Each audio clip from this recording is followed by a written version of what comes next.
Je to tá plastová bedňa, plazmová telka, decka s ovládačom v ruke ťahajú hrdinou z plejka, ťahajú myšlienky z brava, popcornu a star magazínu, média im vytvárajú krásnu galaxiu. Mám hrdinov, čo píšu knihy, hrdinov, čo točia filmy. MJ jumpol do vzduchu, vyzerala, keby tam visí Macho Man, Randy Savage, Razor Ramon. A sleduj, teraz je môjim producentom Ramon. Vychoval ma otec, mama, Starky, Starka, sestra, teta Hemingway, NBA, Bukovský a Castaneda. Pozeral som hore na ľudí, ako Muhammad Ali. Ak sa dobre pamätáte, hrával s nami Hasla Ali.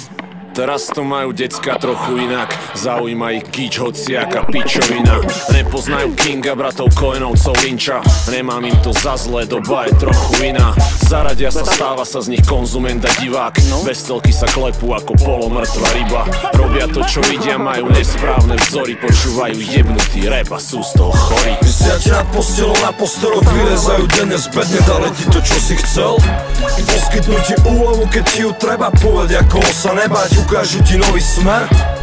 Keď hej, tak nechaj ich, keď nie, tak jeb na nich. Strň svoj idol zo steny, pokiaľ ti nedal nič. Nenechaj si zbobnúť hlavu, pozeraj do svojho vnútra. Sám vieš najlepšie, čo je ti treba, vieš kam ísť. Vždy som obdivoval ľudí, ktorí vyhrali svoj boj. Ešte viac tých, čo pri prehre nestratili dôstojnosť. Praví rváči ako Gandhi, Bob Marley, Lance Armstrong, ktorí zmenili svoj život v neustály beh s faklou. Je mi jedno, či si v saku, alebo si v teplákoch. Jak ťa ľudia cenia, zistíš aj tak lepšie bez prachov. Moji hrdinovia robia káry, točia albumy. Tvoji možno iba drobia haši, sporia na rumy. Moji majú peste vo vzduchu jak Zak Dela Ročia. Pijú sa až do konca, až kým im smrtka nedá knokal. Idú zo zadných uličiek do ringov ako Kimbo, tak ako ja neznášajú politikov, náckou fízlov. Smejú sa konvenciám ako Terry Gilliam. Ja vidím svet jak Tim Burton, čo robí je vždycky fresh. Hank si išiel stále svoje, aj keď bol na mizine. A taká je aj moja banda, robíme čo cítime.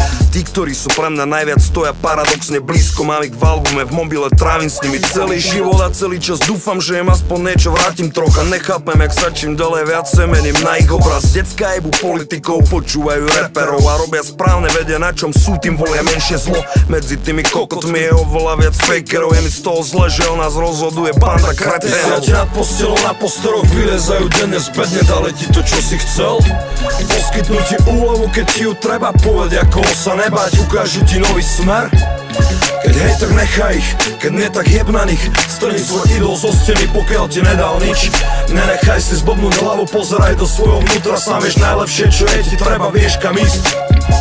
Pravý hrdina bol Ježiš Kristus. Či už to je pravdivý príbeh, či veľký mýtus. Boží syn bol symbol toho kráľa, ktorý nemal hrad. Človeka, ktorý vedel, že dávať je viac jak brat. Tiež vedel, že nič na svete ti není viac jak brat.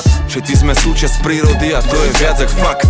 Hrdinom sa človek nerodí, no stane sa ním svojim životom a svojou prácou, svojim zamestnaním. A nemusí byť génius ani veľký bojovník, stačí keď hrdo žije život, trebárs ako polovník, trebárs ako pomocník, či dobrovoľný ochotník, čo slúži ľuďom okolo seba jak bod oporný. A má čistú myseľ aj srdce a pred sebou cieľ, a vôbec nemusí mať Nobelovú cenu za mier. Stačí keď rozdáva pokoj a radosť a vidí svet taký, aký je, a cení si ho taký, aký je.